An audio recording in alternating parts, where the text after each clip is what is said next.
कल आचार्य प्रशांत जी के YouTube channel पे एक वीडियो लॉन्च हुआ जिसमें आचार्य जी ने नंद का किरदार निभाया और उन्होंने दिखाया कि नंद के भीतर जो द्वंद्व चल रहा था आध्यात्मिक रास्ते को चुनने के लिए और सांसारिक सुख के रास्ते को चुनने के लिए। वो एक नाटक नहीं था, वो हमारे लिए एक आईना था। हमें पता होता है कि क्या सही है, तब भी हम डिस्ट्रैक्ट हो जाते हैं, हम सही रास्ते पे नहीं चलते। उसमें भी दिखाया गया कि नंद के भीतर एक द्वंद्व चल रहा था। इसको मैंने आचार्य प्रशांत जी की बुक ट्रुथ विदाउट एपोलॉजी के चैप्टर नंबर 42 से रिलेट किया कि उसमें आचार्य जी ने बताया कि बुक में कि अगर आपको ये नहीं पता कि आप किस चीज़ के लिए जीवन जी रहे हो तो आप सचमुच अभी जीवन जी ही नहीं रहे।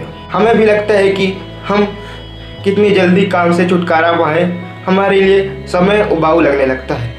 क्यों? हमारे अंदर क्लियरिटी नहीं है कि हम इस काम को क्यों कर रहे हैं। जैसे नंद के साथ हो रहा था, नंद परेशान था भीतरी तौर पे, लेकिन आचार्य जी ने बुक में बताया जैसे कि अगर आपको पता हो कि आप वो काम क्यों कर रहे हो, तभी आप अपने जीवन का, अपने समय का सदुपयोग कर पाओगे। खुद ब खुद उसका सदुपयोग होने लगेगा। इसीलिए हमें खोजना चाहिए। आचार्य जी ने बुक में कहा कि हमें किस चीज़ के लिए जीवन जीना है और वो खुद के द्वारा पूरी सच्चाई से चुना हुआ रास्ता होना चाहिए। क्योंकि जो खुद का होता है ना, उसके लिए आप अपने आप पूरी सच्चाई से जीवन जीते हो। वही नंद के साथ आचार्य जी ने बताया कि प्ले में कि उसके भीतर द्वंद्व चल रहा था कि दो रास्ते हैं, एक अध्यात्म का रास्ता और एक सांसारिक सुख का रास्ता। लेकिन अगर उसके अंदर स्पष्टता होती, क्लियरिटी होती, तो उसे पता होता कि दो रास्ते कहीं भी नहीं होते, एक ही रास्ता होता है। क्योंकि सत्य हमेशा एक ही होता है।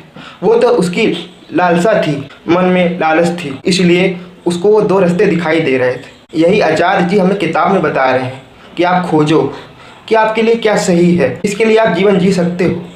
लेकिन आप कहोगे कि मैं ऐसा क्यों करूं, जब सब ये नहीं कर रहे तो मैं क्यों करूं। यही नंद भी बोल रहा था। अगर आप प्ले में देखोगे कि मुझे नहीं चुनना बुद्ध का रास्ता, मुझे दीक्षा नहीं लेनी बुद्ध से, मुझे नहीं कटवाने अपने केस, ऐसे ही नंद बोल रहे थे अगर आप प्ले में देखोगे। लेकिन आप जब चैप्टर पढ़ोगे तो उसमें बताया आचार्य जी ने कि आपका एक जीवन है, खुद का जीवन, आपका महत्वपूर्ण जीवन।